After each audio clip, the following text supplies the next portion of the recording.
Hey guys, I'm David DeMuzio. And I'm Dodge Feeler, nurse practitioner at McGrath Medical. I'm able to participate in the majority of the surgery going through hair restoration as a provider and working closely with Dr. McGrath. He's been my supervising physician for 5 years now, and I'm able to really do just about every part of the procedure and helping him out. So I want to know, Dodge, why do hair transplant surgeons go bald? So I noticed with you, like you have really great donor hair for sure, and like I like your hair long. You're growing it out a little bit like that. But I'm kind of curious, like you do hair transplant surgeries every day. Why have you not gotten a hair transplant? And like what are you doing, if anything? What's like your family history of going bald? Like, can you explain to us why do you not have a full head of hair? Like, what is that? Why is that revolved around that decision? And would your hair be worse if you didn't do anything? So give us the lowdown. So I've always had a really high widow's peak. You can see photos of me when I'm, 8, 9, 10 years old, and it looks like I already have a fair amount of hair loss. Wow.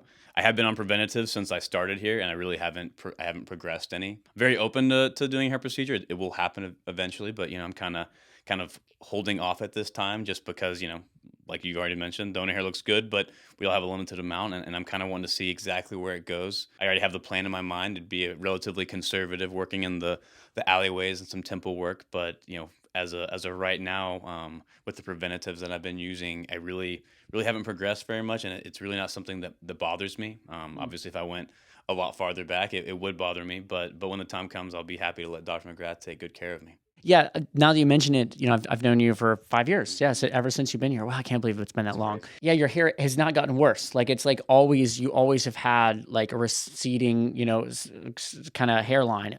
So that's really it. So like it kind of doesn't bother you. I mean, it's like one day, and I'm gonna try and convince you. I'm like, come on, Dodge. Everyone's different how it bothers them. Mm. I don't feel that it affects my confidence much. I who knows? I may get it done, and I'm amazed that I should have done it years ago. I mean, I see my patients' lives change where they come in, and next time I see them 6 months later, they've lost 20 pounds and they're back in the gym, and all their confidence is back. So I know that it makes a big impact. I just at this point, the plan is there. It's just not quite time to proceed for me yet. One of the big comments that I get about various surgeons, because there's actually a lot of surgeons who are going bald or have like a lot of balding, And so a big thing that you'll hear from patients is like, you shouldn't go to that surgeon because they're bald. Like, obviously, they don't know what they're doing or they don't trust themselves. And like, I just feel like that's such a kind of lizard brain way of looking at this kind of procedure. You know what I mean?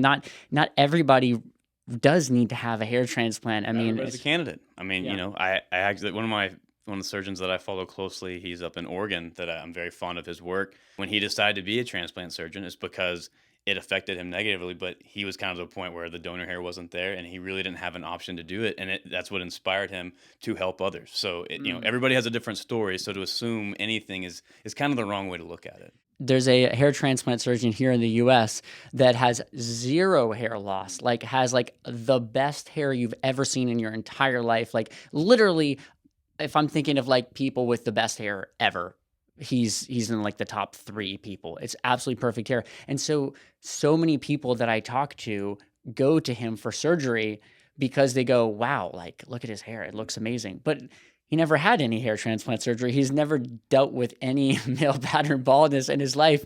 How is the fact that he was born with good genetics for hair make going to him a more logical choice? Like it makes zero sense. It'd be a very interesting interview to have, actually. Be very curious to see what led him down the path to get into hair restoration. Yeah, especially when you haven't dealt with that. Yeah, totally. I actually think that the dealing with male pattern baldness in one way or another, yeah, it probably makes you a better surgeon, like a more empathetic surgeon. It's hard to be empathetic when you've never actually dealt with like something that the person you're talking to is going through, right? Sure. Everybody has insecurities, and sometimes it's hair, or sometimes it's weight, or um, you know, maybe he has some other story about something completely different that affected him in a way that made him realize that it was something that he wanted to do, and he wanted to help others and show empathy with something he's not having to deal with. There you have your answer as to why hair transplant surgeons might be going bald.